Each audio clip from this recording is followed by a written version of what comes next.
स्वागत आहे सर्वांचे पुन्हा एकदा माझ्या एका नवीन व्हिडिओमध्ये। सर्वांना श्री स्वामी समर्थ। तर आज मस्त थंडी स्पेशल डाळ बाटी बनवली।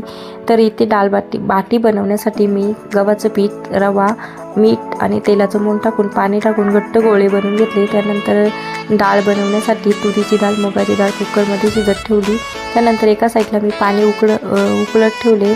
तर हे गोळे बनवले आहेत ते आपल्याला उकळून घ्यायचे आहेत। त्यानंतर पाणी उकळलं आणि हे गोळे टाकून घेतले आणि आपण आता इथे पाहूया इथे बाटी शिजली आहे का नाही। तर मी चाकूच्या सहाय्याने चेक करून घेतलं तर चाकू पूर्ण क्लीन आला, म्हणजे आपल्या बाट्या तयार झाल्या आहेत, शिजल्या आहेत, उकडल्या आहेत। त्यानंतर डाळही शिजली आहे।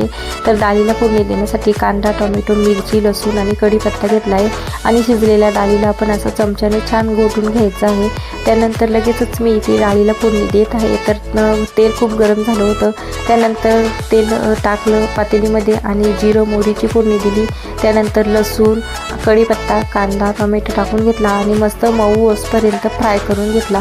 त्यानंतर त्यामध्ये घरगुती मसाले, हळद, मीठ, लाल तिखट आणि धना पावडर टाकून मस्त फ्राय करून घेतला आणि जी घोटून घेतलेली डाळ होती ती त्यामध्ये टाकून दिली।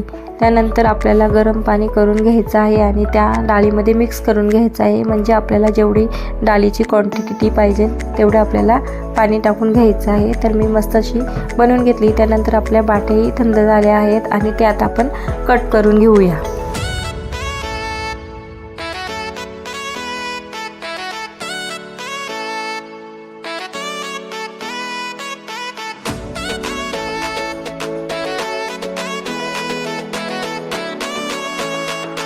तर पाहू शकता अशा प्रकारे आपल्याला बाट्या कट करून घ्यायच्या आहेत आणि त्या लगेचच फ्राय करून घ्यायच्या आहेत। ते डाळी आपली मस्त फ्राय झाली, म्हणजे उकळली आहे। तर त्यामध्ये कोथिंबीर टाकून घेतली। त्यानंतर लगेच बाटी फ्राय करण्यासाठी तेलही गरम झालं आहे आणि आता लगेचच बाट्या वगैरे फ्राय करून घेणार आहे।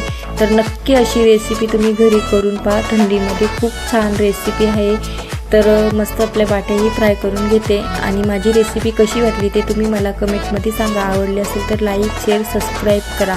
तर पाहू शकता मस्त अशा बाट्याही फ्राय करून झाल्या आहेत आणि इथे मी मस्त असं जेवणाचा ताटही तयार करून घेतला आहे। तर या तुम्ही सर्वांनी जेवायला। श्री स्वामी समर्थ।